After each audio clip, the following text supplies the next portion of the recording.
Hello, and welcome to Doing Time, where humans talk about their experiences in a psych ward. Today we have comedian Jamie Schreiner. Hi. How are you? I'm doing...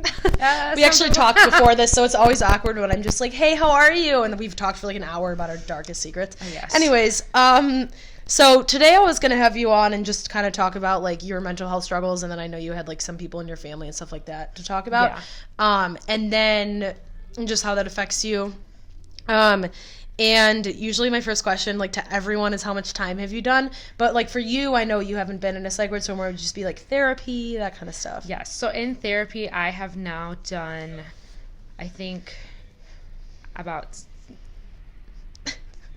8 years. Okay, that's, like, around while. 8, a while, like, since I was in my late teens. Okay. So I'm, like, 27 now, so okay. Since I was 19. Okay. And then, like... So kind of late.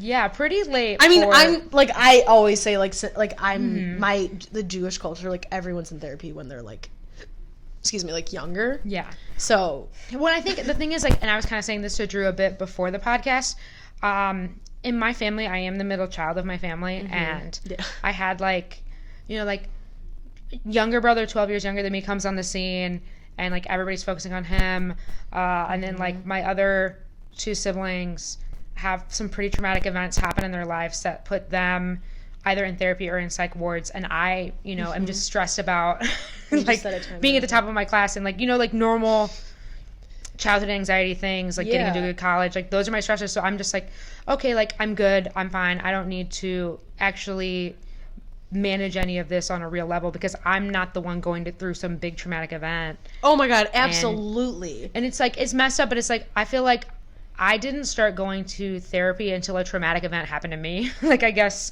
Right, because that was kind of like the pattern you probably noticed where it was like, oh, you don't go to therapy unless some big event happens, so, like, therefore I don't. And I have all these small things, but I'm just going to try to contain them until something happens. And then it did, and then you're in therapy. And it's and that's kind of like what happened to me where, like, it wasn't really a big event, but, like, I was kind of forced into it. Like, it was mostly my brother that, like, was just, like, always, like, the focus of attention. And then I was like, oh, I don't need any help because, like, I'm not addicted to drugs. I don't get kicked out of school for anything.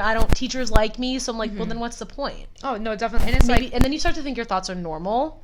Like, I thought my thoughts were normal because I was like, oh, maybe this is just how everyone feels. Everyone hates the world. Yeah. Like, So, yeah. And I, like, like, when I really think about it, I think, like, pretty much, like, from when I was in 5th grade, probably until, like, maybe 22, like, at least to some small degree, I really, really deeply disliked myself, like, maybe as a result of, like, bullying at school or just, like, my own self-image deteriorating from that. But it's like, looking back on it, like, I could have used to have, like my hearing aids, I could have used to have had that a lot sooner than I got it a little bit late. When did you get them? Oh, my hearing aids, I failed a hearing test when I was 12. And then they were like, and then you didn't get it's them? fine. They're like, keep an eye on it, it's fine. Keep an eye on it. And then I got keep an ear on it. Yeah, exactly. Keep an ear on. But my hearing aids, I didn't get them until I was 24, and by that point I already had 80% tonal loss. And like, it got worse because you didn't like have them. Yeah, it got worse because I didn't have them when I should have had them. And that's like also like not even just like mental health, but that's also just speaks to the fact that like a lot of people like don't put self-care first because they just assume that like everything's going to be okay, and then second of all, like, there's other shit to worry about. Well, yeah, and honestly, like, I remember, like, when I failed the hearing test in the 7th grade, I was mortified, and I know, like, the next year my mom brought up, like, oh, maybe we should go get you another hearing test done, and I was like, no, absolutely not, like, that's so embarrassing, I don't want to be deaf, like, I'm 14, I don't want to be deaf, and it's like, in hindsight, I'm so mad at myself because it's like, no one wants to be deaf. Nobody wants to be deaf, but like I'm fucking deaf. Like, right. And it's like, like I think about like there's so many times where like I like had friendships deteriorate over people telling me I was aloof or I wasn't listening or like they didn't feel understood. Like I remember like my best friend, because you literally could not hear them. Because the thing is like and it's like funny because I posted a thing on I Bombed and somebody like went out on me like, oh, it's really interesting that you could hear the person next to you but you couldn't hear the person on the other side. I'm like, okay, listen, bitch, the thing with my kind of hearing loss is I just don't hear consonants, which is like, so you can hear like like it's So you hear noise. I hear noise. Yeah, like I'll hear. But it's noise. not like specific. It's like, is it like muffling, like if you're on the phone with somebody and it kind of like a chip bag is crinkling? Mm-hmm. Like if I take out my hearing aids, like I just can't differentiate syllables. Like I don't know. Right, but you still have trouble like hearing with the hearing aids though in certain situations, right? Okay, so yeah, I think like if you were to talk to me right now and I wasn't looking at you, I would really struggle. Like I think do you read lips a lot? Yeah. Okay. I do a lot of lip reading. Yeah. So you could probably one of my friends' moms watches the TV with the hearing I have off, the subtitles like all the time. She doesn't watch it with the subtitles. She could just watch it, and she's not deaf. Like she just is smart and like, can read people's lips, and it's so cool. But that's really interesting that you like, and that probably contributed to like your self-confidence as well. Not only like being like, oh, I can't hear them, but also like I'm actually losing friendships over this, and like losing a lot of times, like when you lose friendships too, it's like you start to evaluate yourself as a person and you always think it's your problem and never their problem. You're like, oh, what did I do? What's wrong with me? And then even like the cause of what was wrong, you're like, but I can't like fix that. And then also like it's almost like it's really sometimes it's just hard to recover from a lot of things with friends. Yeah, well then it's like, and like with that as well, like the thing is like with certain members of my family and like the ways in which their mental illness manifested and the ways in which they dealt with it, I so often had to feel like I was walking on eggshells and be apologetic, be the first person to say that I'm wrong and say that I'm sorry. Even if I hadn't done anything wrong, that was like most of my childhood was like just trying to like... Just get it out of the way. Yeah, just get out of the way. And so then like I think also with my friendships, I had a lot of people feel like I was doing too much. Like I would be a little bit too like...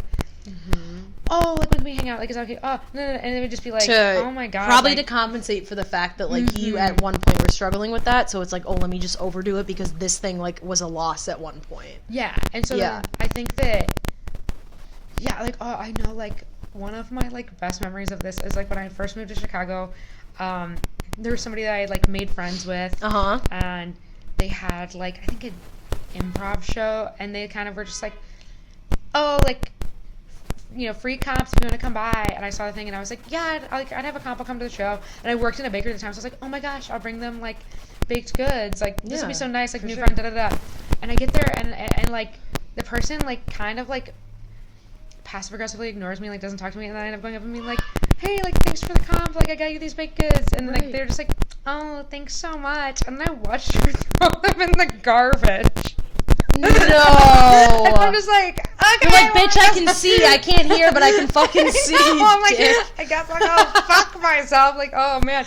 And it's like, oh my god, that's literally insane. Well, let's blackmail them. Sorry. Like, the thing is, like, I had forgot that it happened. Can you like wait till you get home to throw them away? Yeah, like what the fuck? I know. It is so funny because like. What did she throw away? I'm so mad. Do you know how wait, where did you work? I love baked, like I love sweets. I used to work at Fanny's, and the running joke was that they only Fannie Mae? No, just like it's like a Polish family. Oh my god, is it in Wicker Park?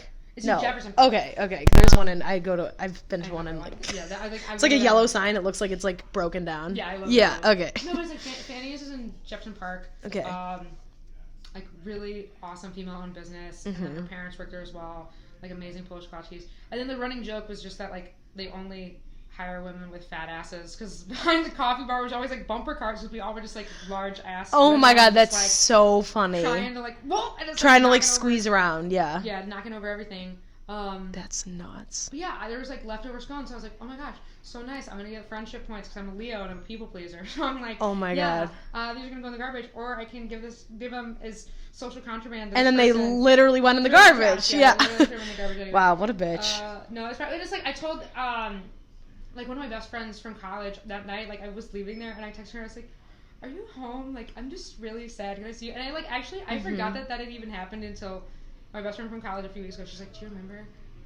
Yeah, isn't that funny when like the scones, the scone incident? I'm still pissed at that person for doing that to you. I'm like, I don't even remember. But well, of course, like I'm still mad. Like I'm mad about that. That like makes me mad. But I feel like that's like honestly, I can relate a lot to that just because like I don't know. I think that a lot of times I was overly like that, and then I started to kind of put myself first. But before I was like that, where I wouldn't like bring people stuff, but I was always, my friend would be like, I'm not doing okay. I would literally take my mom's car and go over to their house and console them and be like, do you want me to get you anything, kind of thing.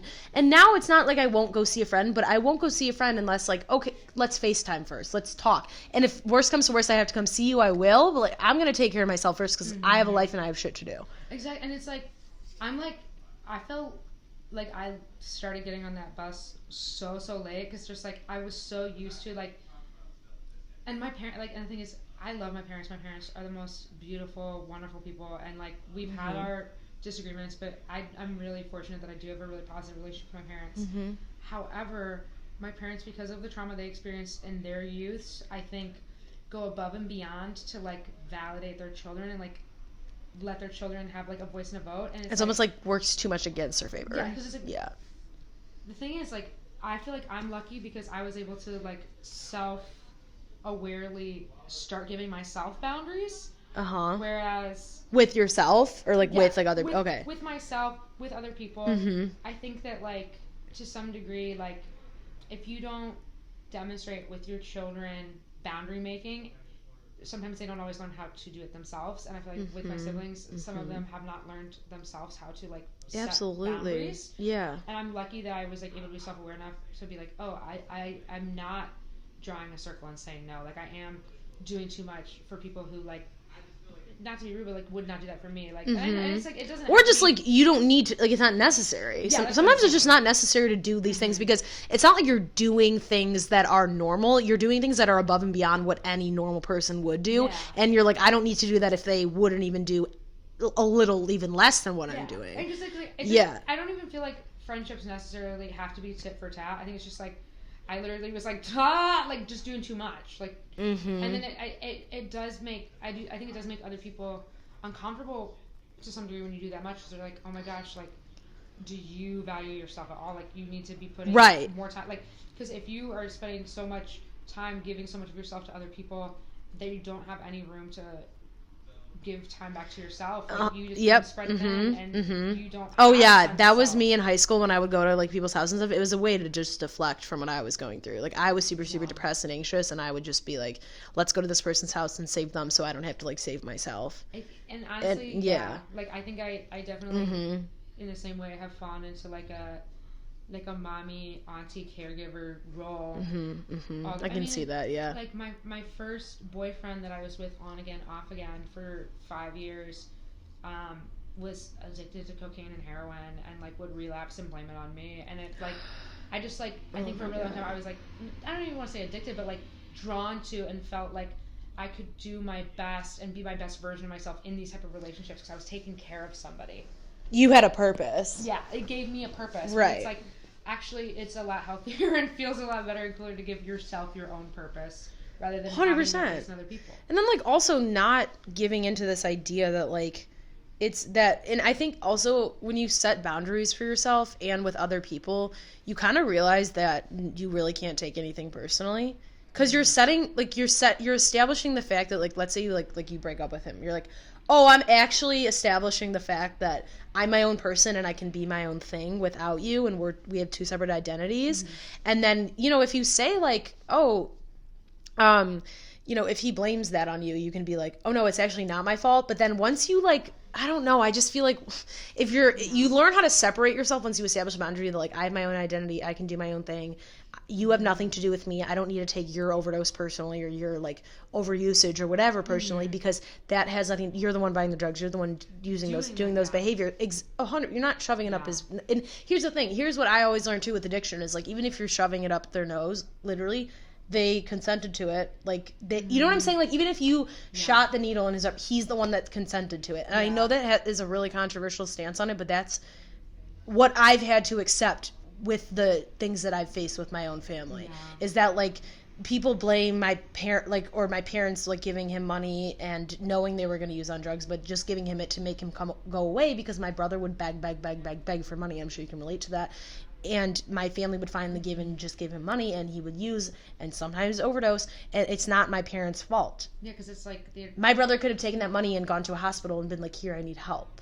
Yeah. Here's the copay. Like, you know what I'm saying? There's a lot of like ways that can veer away from like the idea that it's other people's fault, you know, and it's it's the parents and it's this and it's like, no, it's actually the person who's doing it. Why do we never blame them? Yeah. And not say like to blame them, be like they're addicts, but I'm saying in the sense of like it's not other people's faults they're addicted. If they're addicted, that's fine, let's get them help, but it's not your responsibility to save them and or to like accept the blame for that. And like one of my favorite phrases to live by, and like it's something that I tell like the students I teach, and I tell any of my friends when I'm going through a hard time, it's just the idea that you have no control over how other people act to you or what happens to you in your life. All you have control over is your reaction. Is how you react to it. Yeah. So that helps me a lot too. And once I learned that, I was like, oh, that's so true. Because then at least you know your base is covered. Yeah. Do you know what I'm saying? Because it's like there's a lot of times where like when my brother would like call me and be like, I need money, or like I'm going to commit suicide or this or this or this.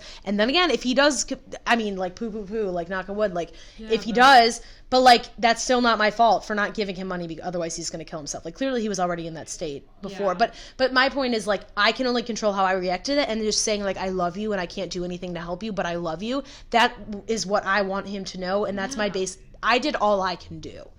And that's like why I think a lot of times, especially like growing up, you said like people in your family like struggle with like mental health issues, and I think it's important to like honestly go through sometimes people with addictions so you kind of learn the value of like knowing that you're the only reaction that like matters, and you can't take that personally, like anything that's lashed out back at you, and that as well as like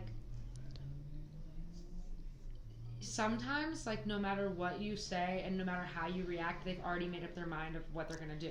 100%. Not break up with you. You're Preach, still gonna shoot dude. heroin into your arm. You know what I mean? Like, you can't say that you overdosed because I broke up with you, because you were going to shoot up heroin tonight anyway. Like, it's addicting no matter if you are with him or not. Like, exactly. The substance stance alone, like, it's addicting on itself, and there's no reason. It's a justification of why they're using it, because it's embarrassing. Like, it's a very thing. Like, it's always that thing of.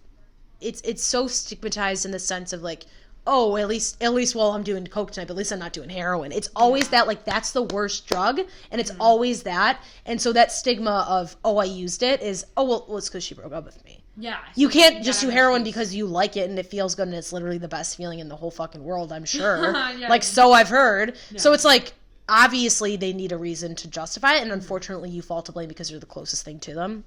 And like you just, I mean, and honestly, like wanted to just ask you, like, how did that affect your mental health and like affect your behavior in the future? Oh my gosh, I mean, honestly, like the first, okay, so, and I feel like this just shows like how in my youth, I really did gravitate towards like relationships where I have to prove myself to somebody, because like the first interaction I had with this guy is. One of my friends posted a picture on MySpace back in the days of MySpace. Oh my God, stop. All of us on New Year's Eve, like mirrors, like, or not mirror, like angle selfie. We're drunk, like, we're 14, we're way too young, but we're drunk, It's Indiana. Yeah, you drink at an early age, right? I drank at a very early age. I was like 13 or 14. Okay, yeah. First time. But I'm like very red in the face, like, And the guy that I ended up dating for 5 years on and off with the drug problem, he commented on the photo, bottom right Sahadi, sarcastically.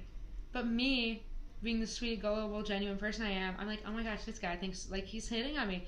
And my friends had to like direct message me and be like, Jamie, no, like he was making fun of you. Like when he said bottom right Sahadi, he meant and then that, you look ugly. Dated him for 5 years. And then I dated him for 5 years. First interaction I ever had. Okay, well, there's the source of the problem. Yeah, like I think we figured it out. I think I'm like, oh, he thinks I'm ugly, so now I have to prove to him that I'm pretty. Yes. And date him for 5 years. Yes. Oh my God. He totally relate to like that. Garbage. Oh no, like, and then like so I said we were on again off again for 5 years. The first time we broke up, he said it was because he could be dating a girl who looks like a model, and he should be, and obviously.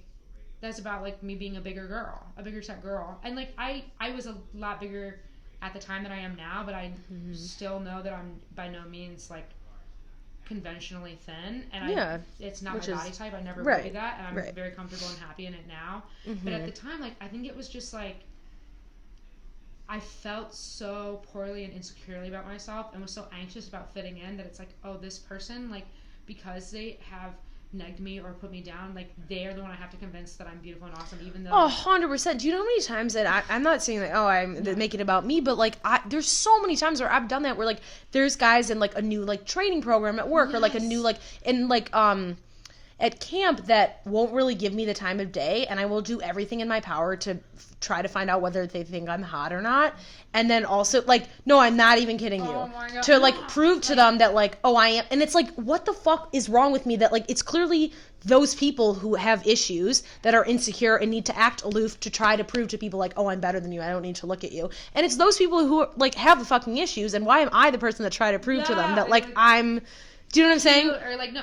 I mean... 100%. There's so many times where I try to, like, say things purposely so they're like, oh, that's cool. Like, you do cool stuff. Like, I'll, like, I still do that sometimes, like, subconsciously, and then I'll catch myself where I'll say something around somebody that I want to prove myself to.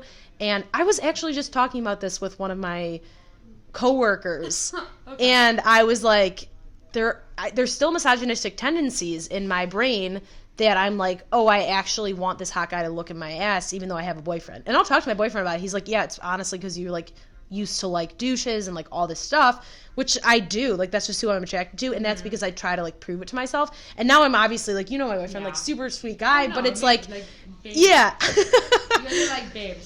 Thank you. So sweet. Thank you. But, like, that's why I feel like, but still, I even tell him, like, yeah, there's so many times where, like, there's hot guys, and, like, I want them to look at my ass and think I'm pretty because I have to, like, prove myself to them. Well, and it's, like, the number, like, and, like, I'm, like, you know, like, you're my personal friend, the viewers at home will know something I'm about to say, like, I'm a sexual girl, like, I'm very sex positive, I love sex, like, with men, women, people, like, it's something I enjoy, but, oh my God, the amount of time I spent in my teens and early 20s having sex for validation of self-worth is just like, disturbing to me as an adult, because I'm like, okay, like, this is not, like, yeah, like, this is good, like, this is fun, like, this feels good for the person doing this with me, but this is not my entire value and worth as a person. And when did you, like, realize that, though?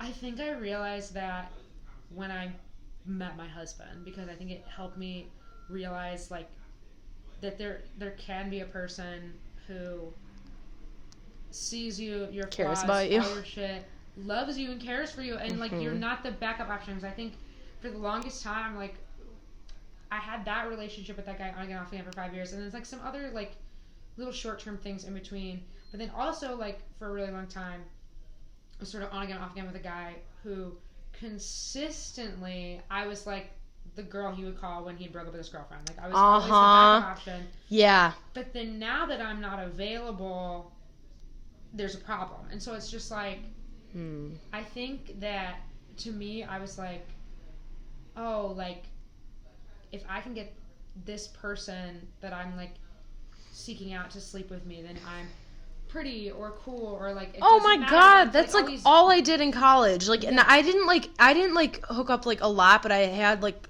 one night stands sometimes, and that was the only reason why. And I would, like, tell my roommate too, I'm like, he's from, do you know what the Air Force is? Yeah. Like, the school? Yeah. Okay, so they would a lot of times, like, they would come to our school, like, over the weekends. And they'd be at the bars, and, like, I remember, like, I had sex with one of them, and I was like, oh my God, I'm the coolest person ever, blah, blah, blah. And we hooked up for, like a few nights, and I just, like, was like, oh my God. And I honestly felt like I was a better person because of it. And I'm not saying, like, that I'm better than people, but I felt more validated, and I had self-worth, so I was like, oh, maybe I am pretty. But it's like, why would I need to have sex with somebody who's hot to, like, prove that to myself? That way. Right, because no matter if I'm having sex with somebody or not, I look the same no matter what. I'm still the same person inside and out. It doesn't matter.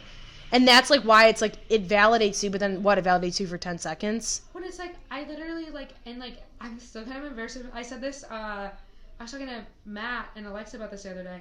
Matt Bright, who records this who thing. is an amazing producer of this podcast. No, I was talking to Matthew. I'm sorry. I was talking to Matthew and Alexa. I literally, when I was 19 years old, a guy who seemed like he was, like, 25, 26 years old was hitting on me. And we, like, went off to, like, hook up in a bathroom at Purdue University's campus. And he literally took a poop in my presence. And I still had sex with this man. Like, wait, in your what? he took a, like, it was. Oh, in a poop bathroom. In your. Oh, I thought you meant like he gave you a present and pooped in it. I was like, wait, what? Like we're in this like one stall bathroom, and he just like drops trout and like does a poop while I'm in the room, and I like still fuck this guy because he was so hot. Like. What kind His of shit like, didn't stink enough for you to. No, I was just like, all right, yeah, I guess so. Like that is insane. I insane. still felt like cool about it because I was like, oh, this guy's hot. Like, yeah. What is wrong with your brain and yourself? I mean, and this is like I'm talking about myself, but like, seriously, it's. But that just goes to show like how far, like just goes to show that nothing can really fill that except you and your own thoughts. Exactly. Right. And the thing is, like, and I can talk about this because I talk about it in my stand-up, and we talk about it when we catch up. Like, my older sister, she would, like, kind of bully me and pick on me for, like, the way I looked, and I think that really kind of, like... Oh, my God, 100%. It's 100%, like, transferred into my self-image for a really long time. I think it took me, like, letting that go, forgiving her, like, her letting that go, and, like, in being secure in herself that she didn't have to speak to me that way. For me to be like, oh, actually, like, I'm worth more than this type of behavior. Yeah. Well, that's good now that it's good, but break. Alrighty, we are back from break, and I need my pimple popped, so there's no makeup team on this show, so I actually have to look a little natural. So I wish there was, since I like cried mine off on the way. I know it's funny because I know. I feel bad because when you said like I got opposite, and I said which one, it reminds me of earlier. I said to Alexa. Yes, Jamie said. I said I have to opposite. She goes, which one? So thank you for letting me know they're literally everywhere. It's only when I'm on my period. They just like they're all like when you have like ones that are like about. Though. I didn't see. Okay. I just saw the two because they're next to each other. Literal connect the dots, but like you know how like when you see one like forming when it's here and it's like. It looks like kind of like a whitehead, but then when you get your period, it just like pops up. That's what happens. The big old. The thing is, I know like I don't know if it's because I'm aging, but I started getting blackheads. I've never gotten blackheads, and I've started getting like really big. And I have Biore strips now that I like. The little. I love that. When it's like they sometimes work. But Alexa, I had like seen Alexa Jaeger, who's a dear friend of mine. Amazon Alexa. It's Jaeger, and I still say Jaeger, and I'm an asshole because I say it wrong, but. I went and I was like, before I was coming here, I was like, oh, like, does my makeup look okay? And she's like, I was about to say, what makeup? You don't. But she's like, but then I stopped myself. So I didn't stop myself, though. I said, which one? And I'm like, oh, shit. No, you're good. It's fine. Man. I get it. It's been a long year. It's been a long year already. Okay, so I was going to ask you, because I know you're like, said you were comfortable talking about it. Sure. You're like shaking in the corner.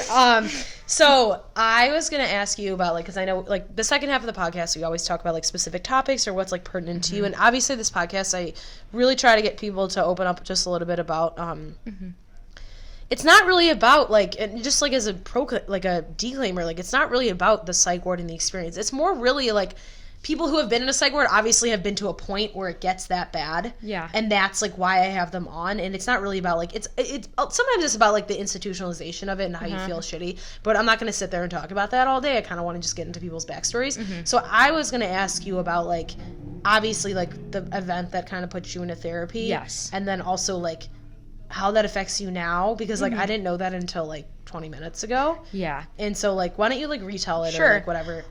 So when I was... I think 18 going on 19 years old, I worked at a camp in California, and we would have a week on, a week off, and on the week off we would sometimes get off camp and travel and go to places.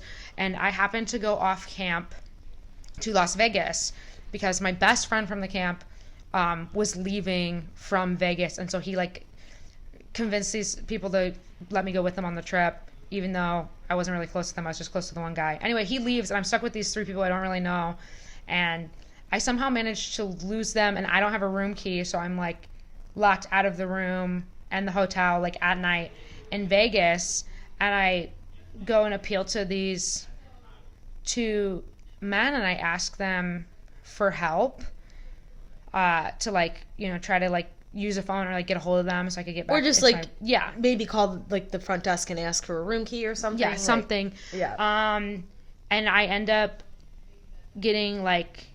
picked up by the two of them, which I know something that I like had said about me by like assholes at college is just like, oh, they picked her up. Yeah, I got like picked up and like carried off by these men, and I was like, I feel like is not the best way to go into this, but yeah, I was raped by these two men. I'm sorry.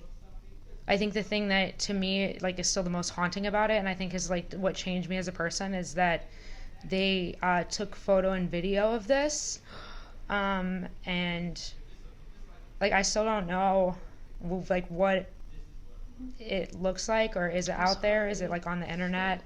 And I like had to go eventually like back to, I like was able to eventually get back to the room that I was staying in, and I like banged on the door and like opened up the door, and the guy who like was in the group of like counselors I was traveling with just like started laughing in my face and said, "Wow, must have been another wild night for Jamie." And it's like I had like a black eye and like a black like bloodshot eye and like bruises all over my body, and he like laughed in my face. I'm sorry. And then yeah, I like went back to the camp and tried to act like I was chill, but then like thank God like one of the girls, because it was like two girls and this guy, one of the girls was like really pressed me. She was like, "Jamie, like I'm not trying to like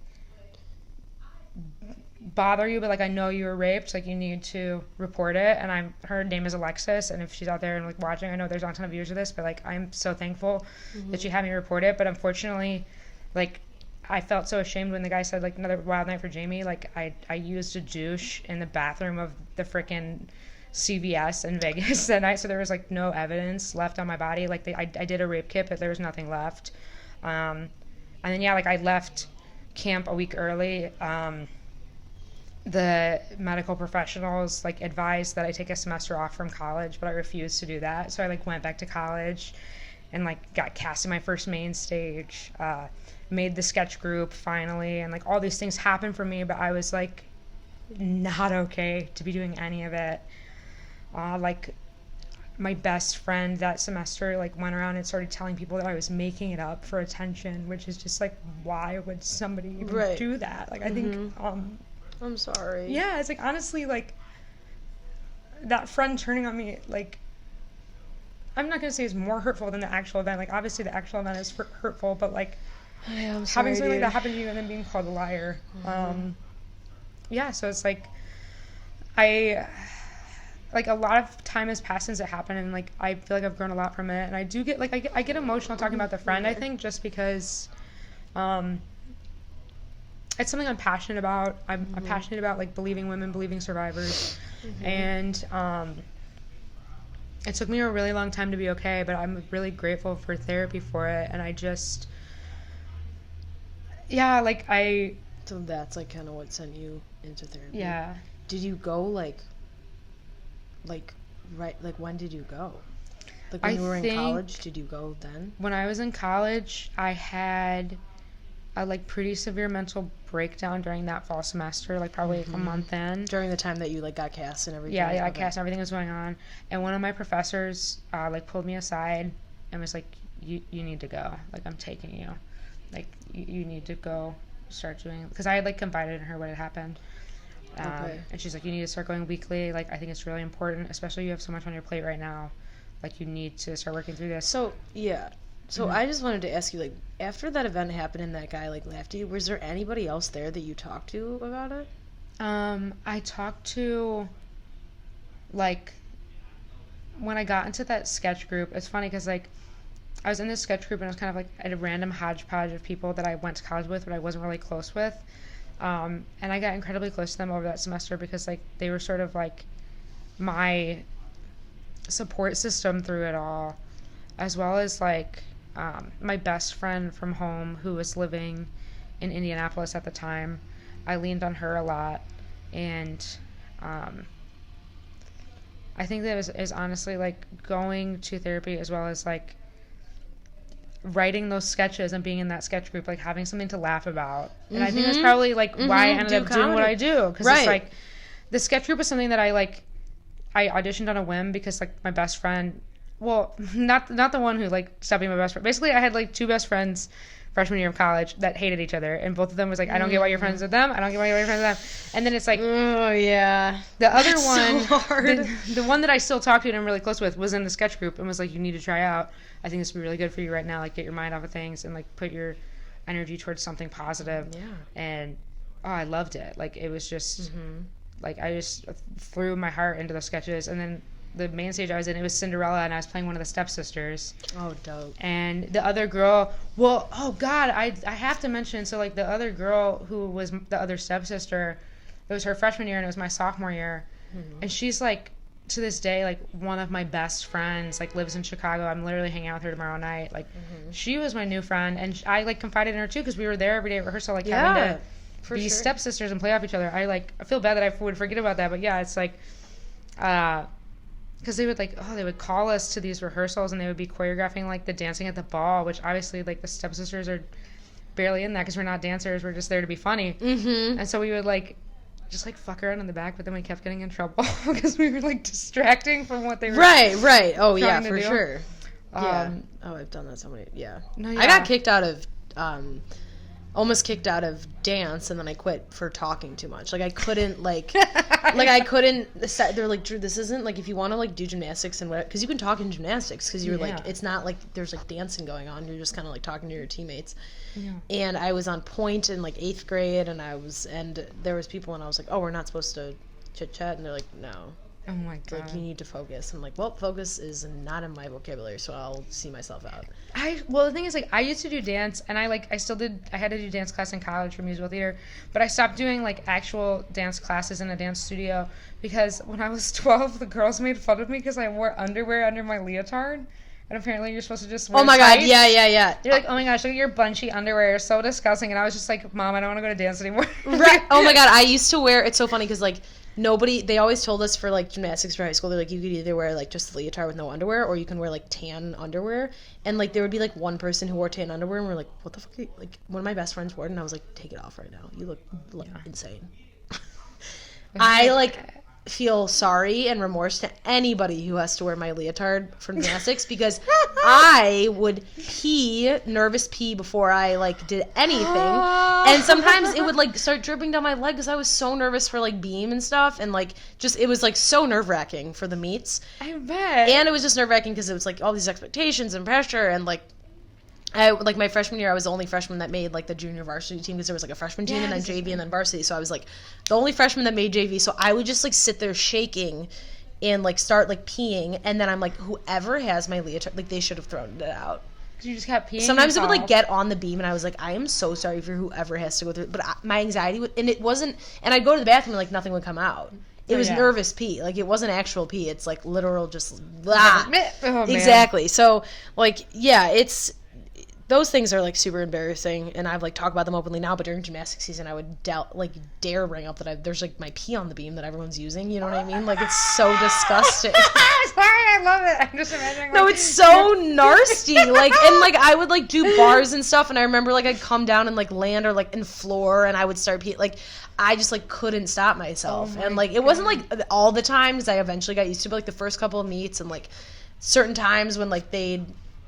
Like, I remember they like switched up the order, and like the order that the gymnasts go in, and it was like the people who go first actually got the highest score. And so like one time I went first because I got the highest score, and I got like the lowest score ever. I like couldn't compete. Like, I literally fell off the bars like 7 times. Like it was bad, and like I couldn't deal with like that pressure. There was no pressure I can deal with, and diving I could deal with it, but in gymnastics it just like got to me too much. Gymnastics is like, I feel like terrifying. It was too much. I didn't like it at a certain point. But I wanted to like ask you too, like, especially like with the Me Too movement going on, and I think there's a lot of since it's so open now, I think that not so open in the sense like, but since it's so open about like anything that people go through, like, what are your thoughts on like people like I just want you to describe, like, how did that make you feel when somebody was like, oh, you're just doing it for attention, or you're like, because people have said that about me self-harming. Like, I think that it makes the situation, like you said, like almost way worse than what you went through. Yeah. Because it's somebody that you like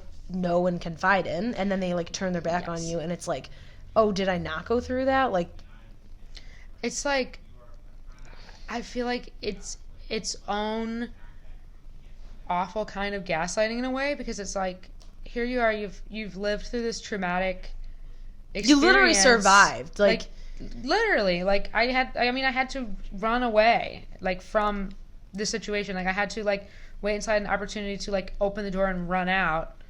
And so then... And, like, you were banging on the door because you... Yeah, because I had, like, was worried they were, like, after me. I mean, I didn't know. I didn't look back.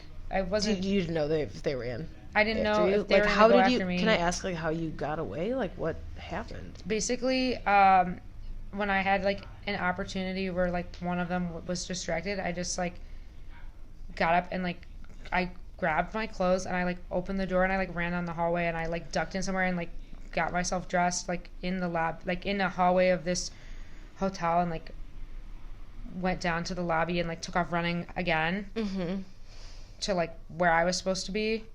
And I was, like, lost at this point because I, like, well, the other thing is I didn't have a phone at the time because, like, on the previous time off, I had dropped my phone in a toilet. Oh, my God. So this was, like, yeah. Just so, a like, shit show. It was just a shit show. Like, honestly, like, in hindsight, like, there's a huge part of me who's like, oh, I never should have gone to Vegas because I didn't have a phone. Like, I wasn't with people I trust, don't say that. Like, don't say that. Don't say you that. Can't, like, yeah, you can't. No, change you shouldn't ever utter your those story, words. It's not your fault. It's not your fault. And literally, like, a million people go to Vegas and don't get raped. Exactly. Like, so, and a lot of people do, which is fucking sad and awful and a horrible experience. But, like, that's the point, is, like, we're talking about people blaming you and saying that you did for attention, and you're still bringing up the fact that maybe you shouldn't have. You see what I'm saying? Where it's like you're still blaming yourself for, like, part of it. Oh my God! And I just saw the, like, El Jefe fucking Chicago thing of, like, the lawyer, and I fucking hope you're watching, motherfuckers, of the lawyer trying to make a case that it was the girl's fault because she went to a bar and drank. Like, this is 2020. Like, get the hell out of here. I'm going to a bar to drink. Is that, like,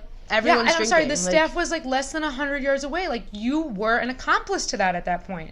Oh, you turned a blind eye and you did nothing. There's cameras everywhere. I'm sorry, bars are the most secure, like, places when, like, even, like, if a mini fight starts to break up, bar people come. So I don't know why that would have happened. Yeah, and it's honestly, it makes me. Well, just, like, speaks to that, like, there's a lot of work to do. Well, the thing is, like, you have this whole thing of, like, oh, it's so hard to be a man today and cancel culture, but then you're doing shit like this and getting away with it. Like, no, I'm sorry, this is why, like, I mean, and I do think that, like, cancel culture in some ways has gotten out of control in terms of, like, there's no restorative justice or, like, right any it's of that. literal cancel, like, yeah, it's like, literally like throw culture. You in the garbage. Like, there's no room for redemption and restorative justice. I think that we need to bring that back into the equation. However, we're also seeing people who do not even have to do time for their crimes, especially in terms of sexual assault, like Brock Turner and, like, this El Jefe thing. This goes oh my down, God, don't even about to... Brock. That's, like, and can I just say, like, we actually have to wrap up, but can I just say that the thing about Brock Turner, because, like, especially, like, I didn't expect to be a college athlete, and I was a Division I athlete, and, like, seeing how mental health is handled, and I should have somebody on that's been in the NCAA, like, seeing how mental health is handled in the NCAA, honestly, they should all be ashamed of themselves, because the reason why I quit diving was because of mental health issues, and, like, they couldn't handle it, and not to say, like, I didn't play a part in it. There was, sure, I played a part in it with my really, really severe, I'm diagnosed with major depressive disorder. Like, I have issues and very severe OCD, and I'm really, really doing well now, and I'm, like, almost, like, I guess, like, in remission, if you will. But, But, like, I was actually just talking about this today, and, like, I don't want to ever bash anybody, but, like, I think it's about time I come out and say this. Like, I literally went, the reason I quit diving was because of my mental health issues, and I was at a, so basically this is, like, the 1 minute version of it. I went to University of Denver for diving, and it was my first meet competing in the season because they had me sit out because of my mental health issues, okay? So it was my first meet competing, and I was at Indiana University, like, IUPUI, and they basically had me compete, so I was warming up, and then I was like, I can't do this anymore, like, I'm done, right? So I go home with my mom. So I only had those clothes that I was going to wear for conference for a week. I go home, and then I, like, never go back to school because I'm like, I can't do this, like, this is too much for me right now. And then I went to a therapy program, and, like, in that kind of time, I attempted suicide, right? So then I went back to school to get all my stuff because all my stuff was there, because I only came to Indiana for the weekend. Do you know what I'm saying? So I didn't have my clothes for, like, 3 months. So all I had was, like, Denver swimming and diving shit when I, like, didn't want to be associated with that, okay? And I went to my coach to, like, sign the NCAA paper that says, like, you're not on the team anymore. And I told him what happened. I was like, I attempted suicide. And he was like, here's the piece of paper. Like, didn't even, like, acknowledge, like, anything I said. And I was like, the fact that you're reacting like this. And here's the thing. I'm not trying to get a rise out of him, but I want to let him know how bad it got and that they didn't do anything that was productive to help me. They tried to put me in therapy. They tried to do this, but they never asked, like, are you okay? They saw cuts on my arms, and I know for a fact they saw them, and they never did a fucking thing about it. And here's the thing. Like, I'm sorry if, like, maybe I did do it for attention. Why can't you help me? Yeah. Do you know what I'm saying? Like, that's my issue with all this shit is, like, why can't you fucking say something and stop with this bullshit? Oh, we can't do anything because we're a collegiate association and all this bullshit. And it's like, well, let's just send her to the sports psychologist. I'm sorry, but if I'm sitting in a sports psychologist's office for 30 minutes, how is that going to conduct to my class? I would have meetings with, like, my coach and my sports psychologist, and he would just be like, well, we're working on it. And it's like, bitch, you're not. Stop acting like this is not a fucking problem. I was cutting myself. My brother was calling me saying I'm going to kill myself because I'm about to overdose on heroin, and if he doesn't give me money, I'm going to kill myself. And I would tell my coach that, and he's like, get up on the fucking board. You'll deal with that later. And he's like, you need to learn how to separate the home from here. And I'm like, oh, so death is... And then there were kids who would come in and say, could I skip practice because I didn't do my homework? Oh, sure, go ahead. Why am I the exception? Or not the exception to that rule, that my family's dying and you're not going to let me fucking sit out of practice for one day. Get the fuck out of here. I can't. That's the thing is, like, I never wanted to talk about it on a podcast, but, like, you got me heated about it because it's like I can't deal with these people who just graze over everything and act like everything's okay, and that's why people are killing themselves. And that's to go to the Brock Turner thing. That's the fact where I can't stand. Like, that's why he's not getting punished. It's because they see performance, win, win, win. If you're a good swimmer, that's all you're meant to do, and that's your whole entire identity. And if you're not gonna win for us, and if you're gonna rape somebody, okay, fine, as long as you're winning. And that's why he didn't get the punishment he deserved. And not only that, he's also white. I 100 times bet you if he was a black man or any type of racial minority, there would have been a worse punishment because that's statistically what happens. Yeah. And not only that, but I think it speaks to the fact, like, there needs to be some type of better... I'm sorry, I'm so lit right now. Like, there needs to be some type of better, like, mental health for, like, the NCAA, because it's like, you're practicing twice a day, you're doing this thing that's, like, becoming your life, and you're also supposed to get good grades because the GPA is, like, evaluated within the season, and you're not going to have any type of therapy for us or any type of thing that, like, if I say something, you're not going to recognize it, or you see cuts on my arm and you're like, oh, she can deal with that later. No, I'm sorry. It's the whole thing of, like, oh, your home is separate. No, this is my home. Mm-hmm. My home is what I'm going to bring into practice because my practice is my life. Do you not understand that? It's like you're doing it twice a day. And the other for 2 hours, for 4 hours a day. Fucking 6 days a week. I'm sorry. No. And you're going to sit here and tell me that my family's not important, but school is? Get the fuck out of Raj. I'm sorry. Yeah. It's just like, and that's like why I'm saying it's like these people, and I'm so happy I fucking quit. I'm so happy I quit. And it's like, and I'm sorry, like, obviously, like, this episode's about you, but it's like, this is why, like, these institutions are, but this is why the institutions are the way they are. Yeah. It's because I didn't quit, I didn't stay and make a difference. So the NCAA is just going to keep going the way it is. You see what I'm saying? I didn't do anything to change it. I'm just one in, one out. Like, truthfully, like, I'm so glad I do comedy now to kind of be like, fuck you. But at the same time, like, I didn't do anything to make a difference. I was just one person like, oh yeah, she's just, I bet you that's the thing going around. Oh, Drew, oh yeah, she's crazy. That's why she quit. 100%. That's what and I don't care. Do you know what I'm saying? I don't ever think about it because I'm like, you guys can go fuck yourselves. You're not going to make the Olympics. I'm sorry. Yeah, no. And but like, and if they do, fucking good for you. Congratulations. Like, you're great. They're not bad people. They don't know how to deal with it, and frankly, they just don't care.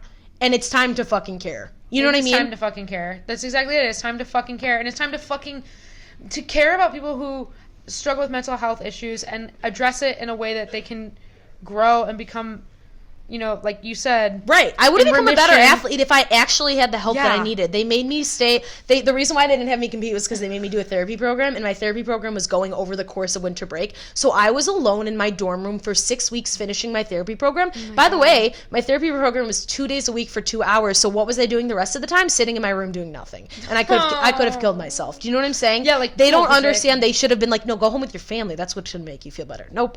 Okay, so anyways. And it's like, on the other side of things, like with Brock Turner, like, these motherfuckers with these NCAA, like, double-A things on their plate are put in these like godlike positions where they feel like they don't have to be accountable for any of their actions. No. You gotta hold these motherfuckers accountable. No. I'm sorry, it doesn't matter if you're winning for this college and bringing them all these or whatever. Like, but that shouldn't fucking matter. This is another student's life. But what value does winning bring? Okay, you're good at something. Like clout, cool. That's what I'm saying. You're not changing the world.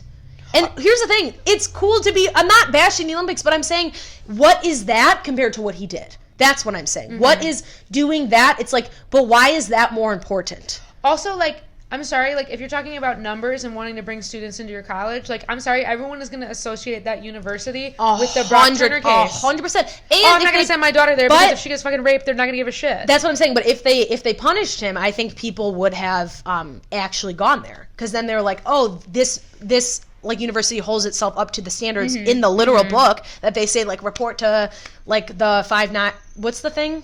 Oh shoot. Title IX.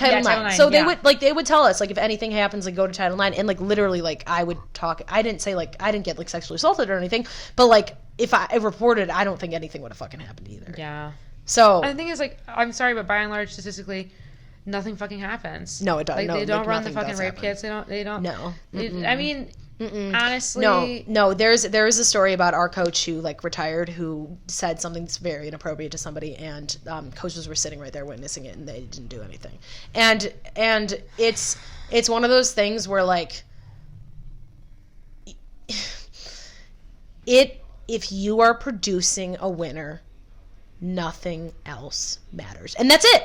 There's really, and that is literally what is going on, and, like, obviously it needs to change, but that is, like, the end all be all, like, summary of what that is. When I think outside of college campuses, like, in an actual criminal justice system, like, similar to what I experienced in Las Vegas, it's like, if I am one body and one life who's been traumatized and hurt by this, the amount of manpower and bodies they have to put into actually fully investigating this case in a city like Las Vegas that's filled with so much crime, to them, it's not worth it.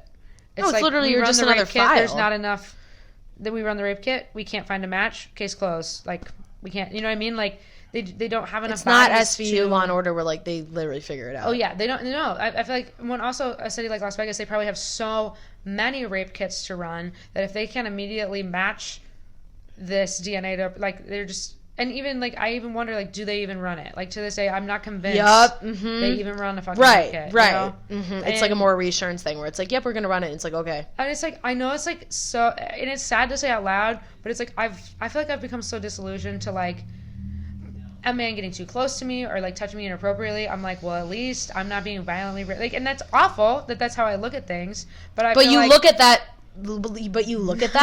because that's, like, what you've been doing. That's what you have to compare it to. And unfortunately, that's what happened in order to, like, a comparison be like, oh, it's not that bad because it's not this. Yeah. And it's like, I even think of, like, when certain, like, news articles came out of people being sexually harassed or sexually assaulted during, like, since the Me Too movement has happened, somebody was like, oh, like, that's it? And it's like, the fact that we have a thought about somebody's sexual one person should be enough. Oh, that's it? Like, it shouldn't matter how severe the harassment was. Like, right. Being sexually harassed is being sexually harassed. Like, we are not an open invitation. Like, fucking boundaries and asking permission to touch people 100% is a must. Like, I nanny and I work with kids now, and one of my biggest things is I try to always be like, may I touch you? And, like, ask permission and try to instill in them that, like, you have to obtain consent before if I'm going to touch your arm, I'd be like, Drew, may I touch your arm? You have to be like, yes, and then I can touch your arm. You know, I think it's really important because if you start it with things as small as, like, hugs and high fives, I'm hoping will translate into, like, less people raping and getting away with it. Like, I know it's... No, but it's small steps. Yeah. It's definitely small steps, and, like, that's, like, really, really important that you teach that. Yeah, and go ahead, and then we're gonna wrap up. I know we need to wrap up, but I was just like, the one other thing I was gonna say is I think a large part of it as well is the whole yeah, you're good. Yeah, I was like, I think another part of it as well is the sort of tendency to, I feel so bad, I completely fucking no, you're good. You're good. We're gonna wrap it up. Yeah. Okay, so where can people find you? By the way, really, thank you for coming on and, like, sharing your story. Honestly, like, so glad I got that out in the open, and you kind of, like, sparked that in me, and then I'm also super happy that you got out what you need to get out and talk about. These issues are so pertinent to like right now, especially the Me Too movement, and like talking about just like personally, like just talking about things that are personal to you, and then also like how can like literally, I'm not even kidding you, I bet you I'll get messages about how this helps somebody. I'm not kidding, that happens all the time. I really hope so. And that was like when we were talking about things that I could talk about that I would feel comfortable and like I wasn't being hurtful to somebody else. Like that's the one thing that's like I do want to tell my story, because I know unfortunately I'm not the only person who shares that kind of story or something similar to it, or even just somebody saying something to you that makes you uncomfortable. Like sexual harassment is sexual harassment. Like be it assault, rape, whatever. It's fucked up, and like we can have the Me Too movement, but it's still happening. So yeah. Alrighty. Time's up, you know? Yeah. Alrighty. Well, thank you for coming on the pod. And can you give your like Instagram, Twitter, and like any big shows coming up? Yeah. So my Instagram is at Jamie Schreiner Biddle, and that's JamieSchreinerBiddle.